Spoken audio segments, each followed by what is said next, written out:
Hey Low Carb Swifties, so I just did a very quick shop and I kind of wanted to start off with this just to give everyone a simplistic overview, and I hope this video doesn't complicate it. You're going to get a lot of recipes thrown at you which are amazing, they taste great, but if you're like me and just love simplicity, I tend to stick to just having my protein and my veg, and I don't get too complicated about it, and I really like things that help me to get up a very, very fast meal very quickly. So I always do my protein, so I always think about shopping for my protein first and make sure I've got a variety of protein to get me through the week. So for instance, I've got my mince, which I'll turn into a bolognese sauce maybe, and do some zoodles with it. Most likely I think we'll probably have this tomorrow night as tacos. In cos lettuce, I've got loin chops, I've got salmon, I've got some thigh fillets which will turn into a buttered chicken, and I've got a roast that we'll do on Tuesday night, and then we'll have offcuts and leftovers from the roast from the leg of lamb. I've also got my eggs, which is super important because they're going to get me through a lot of breakfasts. Dairy wise, we're trying to have heaps of dairy. Got a Greek yogurt, might use some of that in my cooking. Cheese wise, just a variety, so bocconcini, there's some feta cheese, and I just like some vintage cheddar. We may not go through all that this week.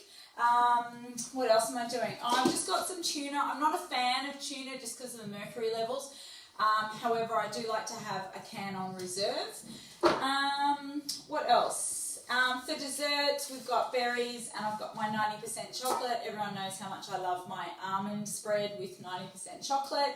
Obviously, it's on the orange list, so it's definitely not an every nighter. But you know, in a couple times a week is definitely allowed. I love my dandelion tea. You might have your favourite herbal tea. It really seals the day for me. And once I've had that of an evening, that's it. My kitchen in my mind is closed. So it's really good to finish off your night and go, right, your herbal tea or your dandelion tea or whatever it is. Once you've had that, that's it. Your day's over from there. Blueberries, you know, our berries with cream. We get some frozen berries as well as our fresh ones. I do like almond milk. I know the debate, but if you are going to get an almond milk, you just don't want stuff in it. So I get the Pure Harvest one. All the other ones have seed oils and a whole lot of crap. So just make sure you know your ingredients list. Don't go buying something with a lot of rubbish in it. Fats, we've got our coconut oil. Please remember we sell coconut oil in the studio, and it's a really good quality one. Butter, got my olive oil, obviously all our green veg, avocado, more fats. What else? And then coming over to our nuts, we tend to always make sure we've just got our almonds and walnuts. Remember, peanuts and cashews are legumes, so please don't put them on your nut list. What else do I want to talk about? Remember, we've got these spices, and the reason why we've now got them available in the studio is because I love them and they make my week so easy. Like, that's my buttered chicken, so I'm not going to have to stuff around with putting heaps of different spices together. That's my buttered chicken. I've got a Greek seasoning for my lamb. I've got a taco seasoning, which I already said I'll use tomorrow night, a Marrakesh Magic, and a smoky tomato-based sauce, which I can do with a bolognese. So remember, all these are available in the studio now, so you can get them. I've got my sauerkraut, which is really, really good for your gut bacteria. So the kimchi and the sauerkraut, they're available in the studio. And I've also got on hand my kombucha with my detox. Okay, so this has been, the ones in the brown bottles have been properly fermented, so there's no sugar in them. And I just find they're really good getting through the first couple of weeks just because it's a bit more of a detox.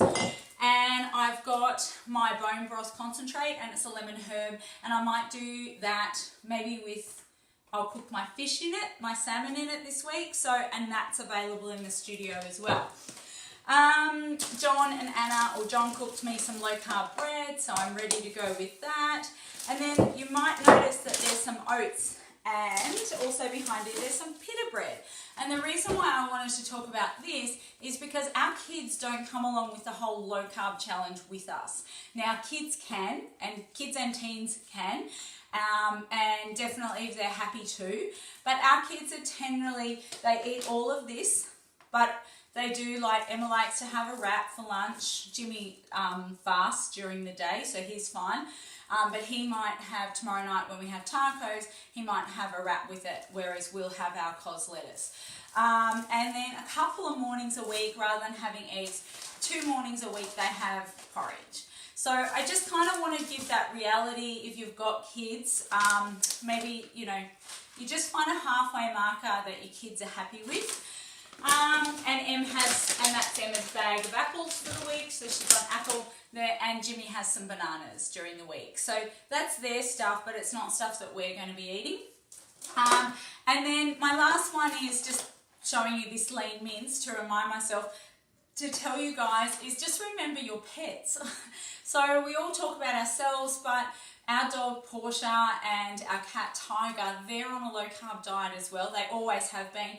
Portia has a frozen chicken carcass in the morning, and then she has some lean beef mince mixed in with some veggies that are good for her in the evening. Generally she gets thrown an egg every now and again, and a bone, you know, every second week as well, because she has her bones from her chicken carcass anyway. So just keep in mind your pets are definitely worth considering, but same as everyone, go easy if you are doing a changeover from processed animal food to a more low carb. They obviously can't do it in one hit, so just be mindful of that. And I think that's everything. So this shop cost me, I think it was $240 for the week. This will be what we will eat. I don't think there's anything I've really missed out. I did do it from Woolworths. Sometimes I do try to hit the markets on a Sunday. If that doesn't work, then the supermarket is where I go, or Greengrocer. Vermont South Butcher is really good because everything is grass-fed up there. So I do try and shop smart and shop local, but sometimes, you know, it's 9 o'clock at night on a Sunday night, and Woolies is where I find myself. That's about it, guys. Good luck with the low carb challenge. Remember, we're here to support you. Ask us as many questions as you want, and yeah, and jump onto the Facebook and get lots of support from there. Thanks. See ya.